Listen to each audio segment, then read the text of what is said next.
we've got to do better at education. People don't understand, but you will understand when those hospitals in rural America start closing down even more. You will understand when you don't have your Social Security. You will understand when your Medicaid, your Medicare goes away. You will understand as planes continue to fall out of the sky. Soon you will understand why it's important to maybe have somebody that isn't loud and ridiculous, and maybe Sleepy Joe is what we wanted because we could at least sleep at night.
I want to talk to you about the Democrats. Early polling shows who the front runners might be 3 years out from the 2028 Democratic presidential primary.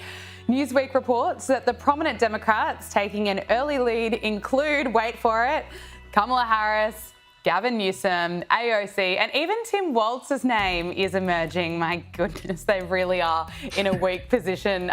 Look, do you have any faith, just listening to who's listed as some of the key players, who are the top options for the Democrats? Are any of those going to work, or do they need someone else to come through?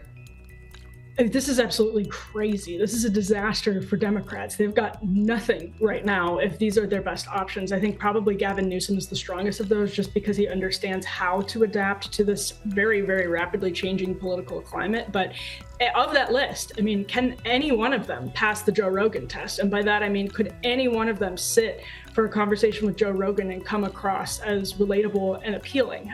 Kamala Harris obviously didn't even try, but had she tried, I'm not so sure. It may have helped her a little bit, but it actually may have backfired, because you have to be somebody. J.D. Vance did this very well. Obviously Trump did it well in terms of authenticity and being an entertainer, but J.D. Vance sat and talked to Joe Rogan authentically, guy to guy, for a long time. Could any of those people on that list pass that test? Are any of them actually able to reach out to your average working class, white or black or Hispanic male voter to the point where Democrats are able to put up better numbers in a presidential election? No, is a very clear answer to that question at this point. So that's a really, really sharp problem for them. Absolutely not. That is the short answer. No, but it's great to see the Joe Rogan test, that's kind of the new standard, that politicians can't get away with just one or two catchphrases or some spin. You know, they really have to be authentic and be able to speak for 3 hours, answering all types of questions and not getting tripped up. I think it's a good thing, and I think it means that, you know, Americans can get a stronger sense of who someone really is.